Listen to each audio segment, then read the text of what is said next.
The Dragonfly team analyzed all of your deal data over the past few years and found that the bulk of the investments are now for payments and stablecoin companies with no signs of slowing down. What do you attribute this trend to? I mean, stablecoin deals have dramatically increased this year alone, and we're not even done with 2025. I'm assuming the Genius Act stablecoin bill becoming law a couple of months ago has something to do with it. Oh, absolutely. I would really chalk it up to two different things. One is the Genius Act, as you mentioned, and the general acceptance of stablecoins more broadly in Washington, D.C., and within kind of the more regulated universe, both here and abroad. But then I would also really chalk it up to what we've seen from the institutional adoption side. So last year, we saw the amount of stablecoins used for cross-border payments go from what was almost zero in the beginning of the year to over about $100 billion, right? It's a relatively small number, related to the $200 trillion cross-border payments market, but we've seen that growth be 30%, 40% month over month as institutions have decided that they want to interact with stablecoins. That resulted in Stripe doing a couple of acquisitions with Bridge, and we've seen a couple more since then in things like Ripple and Rail, and Ripple also acquiring Hidden Road.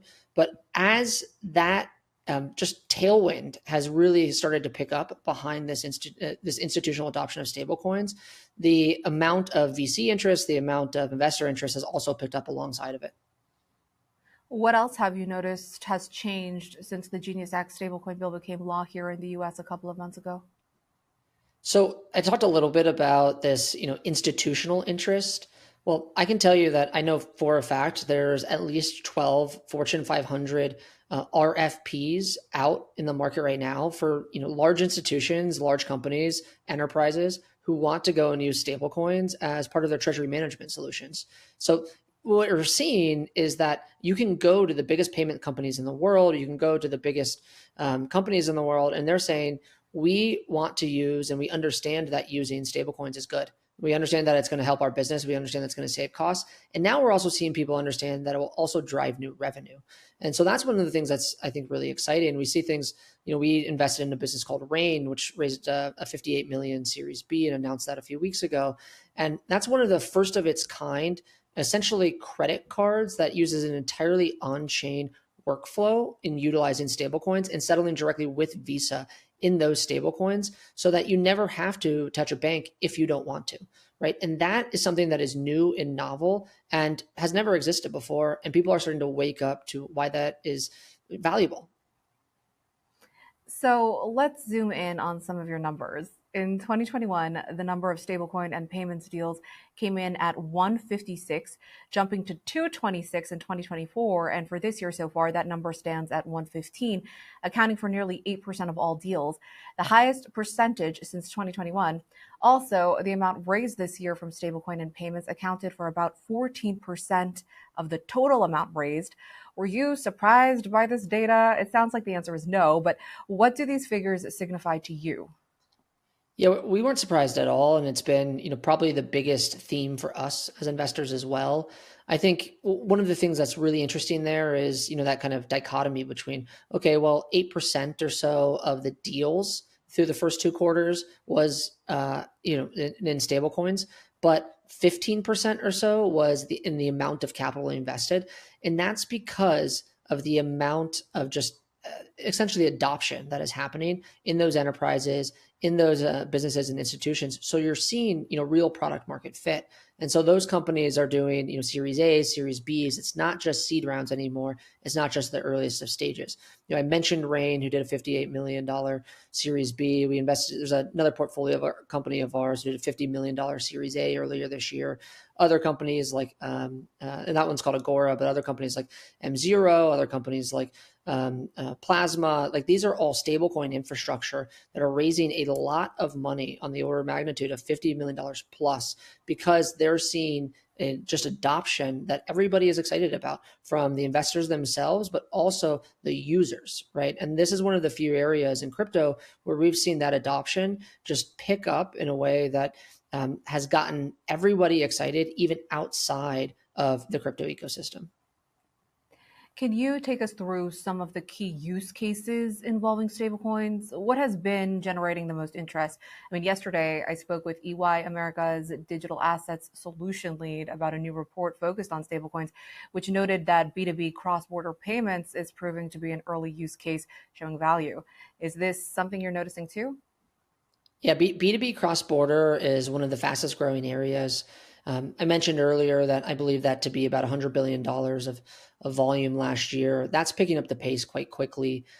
We did a report with a business called Artemis that tracks some of these stablecoin payment movements.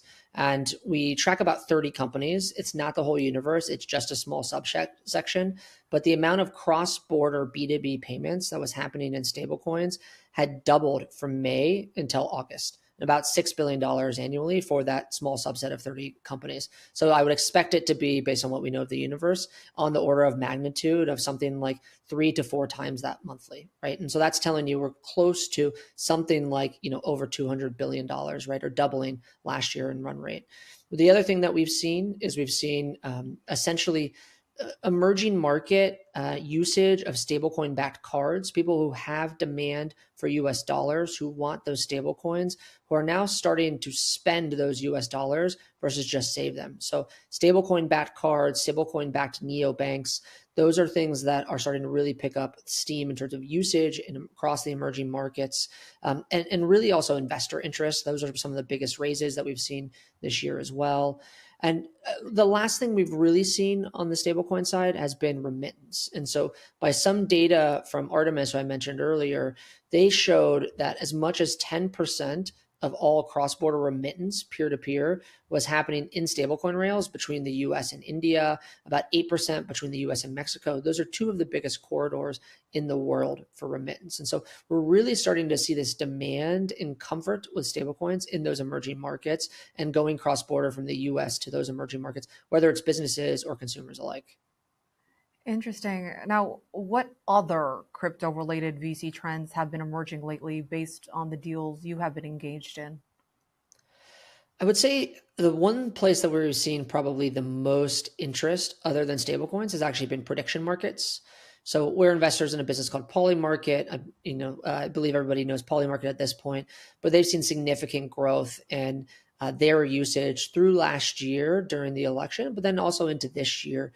Recently announced that they're kind of relaunching their US business, doing over $1 billion a month in volume right now internationally.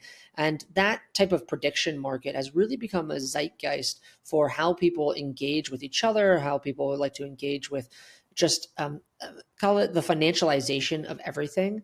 And they like to essentially be able to speculate or bet on just everyday life, right? On everyday in business and in everyday things that they see go on. And so that's been a really big part of what we've seen VCs get excited about as well. I think there was recently a rumor out that both them and Kalshi were raising at large multi-billion dollar valuations. And so that's been really interesting. A lot of new startups have started in that space as well. And beyond that, we've started to see, I think, a lot of interest in broad tokenization. So things like the tokenization of equities, things like the tokenization of what people call real world assets, credit, et cetera. But this understanding that blockchains themselves will be used as a way to move value and move different assets in a more efficient way than we have in our current financial infrastructure. Now, earlier you mentioned digital asset treasuries. We spoke with Pantera Capital's general partner earlier this week, and he noted that DATs are getting a lot of interest lately. This week, Pantera announced it closed more than $500 million in funding to launch a Solana-backed digital asset treasury called Helios. Are you also noticing increased interest in DATs? Yeah, absolutely. There's been what I would call a real acceleration of investing in and interest in these digital asset treasury companies really the last 4 months or so. Obviously, Michael Saylor and Strategy have been doing this for a long period of time, since 2020 or so. But it's started to really evolve with other types of assets, the Ethereum, Solanas, Athenas, Avalanches of the world, who now have out of a lot of interest from institutional investors who who want exposure to real world assets or real world things happening and building on blockchains, who want exposure to stablecoins, who want exposure in these kind of public market wrappers, who are more flexibility to do, interesting yield bearing type activities, or, interesting type of activities on chain, and offer them, but in a product that they're used to in equity, right? And so we're continuing to see a lot of interest there. And I think the interest in September has probably been at an all-time high.